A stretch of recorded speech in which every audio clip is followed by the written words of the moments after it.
Item: SCP-1765. Codename: Sisters. Object Class: Keter. Special Containment Procedures: SCP-1765's activity is currently limited to the confines of Area 37, which is considered its effective containment zone. Due to SCP-1765's complete infestation of Area 37, it is to be considered a Type 4 corporally unstable territory, and all Foundation personnel inside are to be considered effectively lost. A defensive perimeter has been established around Area 37 according to standard telemetry protocol. Attempts to breach Area 37's complex have all ended with the loss of all involved Mobile Task Force personnel, and so have been discontinued until further notice. In the event that SCP-1765's activity spreads, the on-site nuclear devices stored in Area 37 may be activated with the authorization of O5 command. Due to the large volume of data produced by the activity of SCP-1765, a designated server farm has been constructed to contain it. Said server farm is to be kept isolated from all other Foundation networks. Description: SCP-1765 is the collective designation for a group of 3 semi-corporeal entities, typically manifesting as vaguely humanoid, off-white silhouettes. Instances of SCP-1765 display a capacity to willfully weaken the structure of reality in their immediate presence, allowing them a limited but potent control over temporal and physical distortions within a substantial range. Instances of SCP-1765 are capable of speaking in 3 differently toned voices, described by listeners as feminine, and seem to possess individual and consistent personalities. SCP-1765 was first introduced to Area 37 following a successful raid by Foundation forces on a Serpent's Hand cell located in the nearby city of. Several suspected anomalous artifacts as well as 15 captured Serpent's Hand operatives were retrieved and brought back to Area 37, an isolated facility specializing in the initial storage of such items.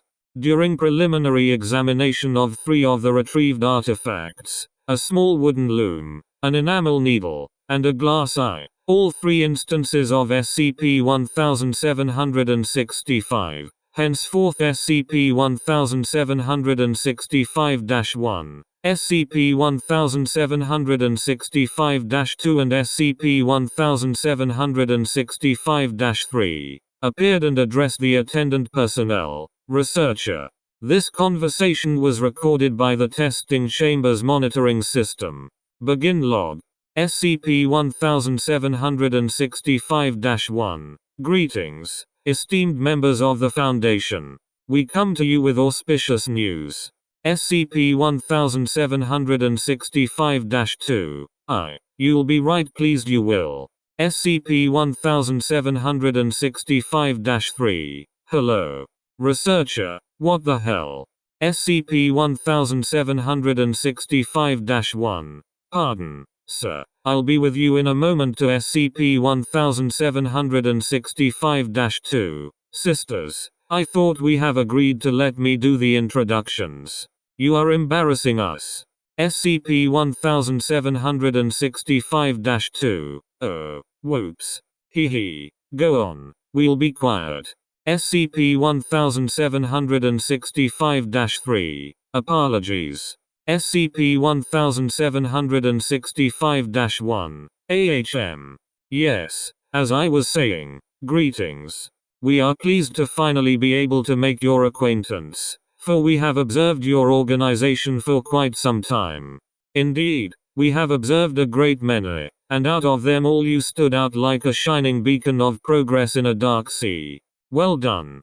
SCP-1765-2. We are so very proud.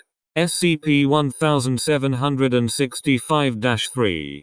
Congratulations. Researcher, would someone get security? Researcher grasps his tongue, which becomes visibly blackened and withered. SCP-1765-1. I told you, sir. I will be with you in a moment. Where was I? Oh, right. All this considered, we have decided that you, and no other, are worthy of receiving our assistance. It is an honor most rare, we assure you. SCP-1765-2. Like a bloody steak it is, that's how rare. SCP-1765-3. Tata. Researcher attempts to speak again, then falls to the floor. His tongue crumbles to dust. He loses consciousness. SCP-1765-1. HMPH. Why must people always be silly? We shall have to fix that later. I keep losing my train of thought. It is most infuriating. SCP-1765-2. Our help. Severity. SCP-1765-3. Assistance. SCP-1765-1. Thank you. Yes, our help.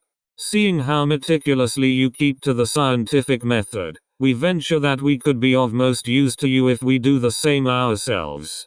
Our abilities in that field are substantial, after all. Yes, to assist you, we will conduct several useful experiments on your behalf, and deliver you the data. We believe this is the beginning of a wonderful partnership. SCP-1765-2. I think he's out cold. Love. SCP-1765-3. Unwell. SCP-1765-1. Oh, never mind him. They record everything. It's why we chose them, isn't it? SCP-1765-2. That's so. SCP-1765-3. Yes. SCP-1765-1. So, to those who are listening, we will begin our experiments immediately, since there is hardly a point in dilly-dallying. Now, we realize that they might seem a bit harsh, but trust us, we know what is best for you. SCP-1765-2. Sisters know best. He. SCP-1765-3. Always. Following this conversation, all three instances of SCP-1765 began to move rapidly throughout Area 37. As SCP-1765 continued circling Area 37, several events were noticed which have been associated with reality-bending phenomena. SCP-1765 eventually ceased this pattern, presumably because Area 37 had become unstable enough to suit the parameters of their planned experimentation. At the conclusion of this process, security footage revealed that Area 37 was divided into 4 distinct sections, and Area 37's personnel divided between them according to SCP-1765's location at the time of the event, as detailed below. Section A. Previously Area 37's mess hall, storekeeping and dormitories, the smallest of the sections. Section A was the least changed by SCP-1765. Notable additions are 2 large brass vats located at the east corner of the mess hall, a monitoring station connected to other sections of Area 37 replacing storekeeping, and a large marble sign above the entrance to the dormitory's Reading Control Group. Personnel belonging to the control group are not subjected to the experimentation taking place in other sections of Area 37. Once every 5 to 7 hours, the control group is visited by one instance of SCP-1765. During said visitation, food and water are dispensed from the brass vats, and the visiting instance typically addresses the control group, often encouraging them to use the monitoring station to observe any ongoing experiments. Section B. Previously Area 37's outer grounds and sport facilities. Section B is the fulcrum of a localized spatial temporal abnormality. Because of this, its size, climate, Atmospheric composition and pressure and temporal flow are all variable, and are seemingly controlled by the will of SCP-1765-1, the entity typically overseeing experimentation in Section B. According to SCP-1765-1, experimentation in Section B is meant to delve into the effects of repetitive action performed under unusual conditions on the human psyche. Section C. Previously Area 37's main office complex. Section C exhibits similar anomalous properties to Section B, though it is associated with SCP-1765-2 rather than SCP-1765-1. Observation, as well as limited input from SCP-1765-2, indicates that experiments taking place in Section C tend to focus on group dynamics and interpersonal relations during extreme conditions. On average, the physical alterations to Section C during experimentation are more radical than those observed in Section B, while temporal alternations are significantly less so. Section D. Previously Area 37's high-risk containment area. Section D is currently the least understood segment of the altered Area 37 complex. Physically, it remains virtually unchanged from its state prior to its initial infestation by SCP-1765. Temporally, however, it appears to be entirely disconnected from the baseline stream of events, existing as an isolated bubble from events occurring outside of it. The temporal reality of Section D as well as any experimentation taking place within it are associated with SCP-1765-3. Due to SCP-1765-3's terse speech patterns and the general obscurity of the experiments it conducts, little is currently understood about the nature of experimentation taking place within Section D. Regardless of the section an experiment takes place in, SCP-1765 will seek to provide the Foundation with high-quality video and audio feeds documenting it. This data is transferred to the nearest-compatible Foundation server through currently unknown means. Footage will also often contain recorded notes by the supervising instance of SCP-1765. Addendum 1765-A. The following is a description of notable experiments performed by instances of SCP-1765. Section B. State of Section. For this experiment, Section B mostly retained its original form, other than the occasional structural shifts caused by reconstitution events as a result of the experiment. Personnel involved: researcher, agent, sanitation engineer. Experiment. Test subjects are brought into Area 37's sports center from an unknown location and are each given a wrench, a ruler, a brown paper pad and a ballpoint pen. Subjects are then instructed by SCP-1765-1 to closely examine the sports center's plumbing system and to measure the exact length of each pipe and the angle in which it is connected to other pipes. This process takes between 10 and 12 hours due to the size of the sports center. Before it can be completed, however, Section B begins a reconstitution event, causing the plumbing system to be completely rearranged and rendering all work previously done moot. Test subjects are then instructed to begin again. The process repeats itself 459 times before the experiment concludes. SCP-1765-1's notes. Following yesterday's somewhat disappointing expedition to Olympus Mons, but were the hosts rude? I have decided to attempt something less taxing on my test subjects, which are thus far proving to be both physically unimpressive and morally lacking. This simple examination of repeating sensory input and the manner in which it can be connected to other primal reactions to the point of overload should prove both useful to you and within my test subjects' rather limited capability. Finally, a proof that even if we try to learn from experience, that attempt is ultimately pointless, since once life passes you by, you'll just have to learn everything all over again. That's useful knowledge. Children, I do hope you are paying attention. Section C.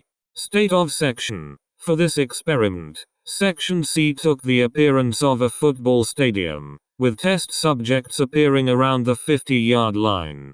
Notably, the goalposts have been removed and replaced with concrete bunkers. Personnel involved: the former members of Mobile Task Force Iota 6, Canvas Cats, 10 of the 15 captive Serpent's Hand operatives. Experiment. The experiment took place in 2 phases. On the first phase, test subjects were divided into 2 teams, both consisting of a mix of MTF personnel and Serpent's Hand operatives. Both groups were then instructed by SCP-1765-2 to head to the bunkers located at the ends of the field. While running to these positions, several hooded figures appeared on the stadium's bleachers and began bombarding the test subjects with fast-moving fiery projectiles. Additionally, 3 meters tall curved platforms began rising from the ground, requiring test subjects to exercise teamwork in order to bypass them. Due to the mixed composition of the teams, test subjects were unable to overcome the platforms in time, and both teams were incinerated by the projectiles before reaching the bunkers. 30 seconds following this, the second phase of the experiment began with the same group of test subjects again appearing near the 50-yard line unharmed. Subjects were again divided into 2 groups, one consisting only of MTF personnel and the other of Serpent's Hand operatives. Test subjects were again instructed to reach the bunkers. Test proceeded as previously recorded, with both teams now able to surpass the raised platforms and reach the bunkers. At this moment, however, the doors to the bunkers closed shut and 2 previously unseen pairs of sizable metal hammers descended from an unknown origin spot, crushing both teams to death. SCP-1765-2's notes: I saw the kiddies were having a bad time with that double date thing we did, so I thought to myself, smile. Kiddies today don't go for romance no more. It's too slow for them. They want excitement and sweat and explosions and sports. So I called a few old friends of mine and they were happy to help, weren't they just? What was the name of that tall one with the robes? Madden? Mavan? Or was it John? Bah. Can't remember, but I know he just loves the football. Hee. We sure had a grand old time, even with the burning and the crushing and all. Oh, I think I'm forgetting something. Oh, the test. This was a test. Yeah. See, it goes to show you that no matter who you're with, you'll eventually get crushed by huge metal hammers smashing down from the sky. No, that can't be right. I got it. Doesn't matter how much you prepare and who's with ya, sooner or later fate's gonna catch up with ya. Hee. Yes, this I like. This sounds just peachy. A lesson to be learned, my lads. A lesson to be learned. Section D. State of Section. Physically, Section D remained unchanged from its original state. Personnel involved: Site Director. Experiment. Site Director enters Area 37's main containment vault.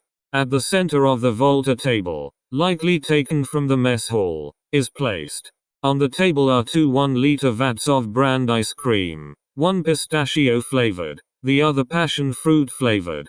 Site Director is instructed by SCP-1765-3 to choose. Site Director then tosses the pistachio flavored ice cream and leaves the room. At this point, footage momentarily blurs, and Site Director returns to the room, in which the unchosen vat of ice cream was replaced by a different one, this one chocolate flavored. He is again instructed to choose, this time picking the chocolate-flavored ice cream. The process repeats itself, with each unpicked vat replaced by one of a different flavor. At the time of the writing of this document, the Foundation has received over 10,000 hours of footage from this experiment, with analysis identifying over 200,000 different flavors of ice cream, including Meerkat Marshmallow Madness, Tranquility, That Shoe You Always Liked, God's Wrath, and Redacted. All evidence suggests that this experiment is still ongoing. SCP-1765-3's notes. Note is found at the beginning of the 1356th hour of footage. Delicious.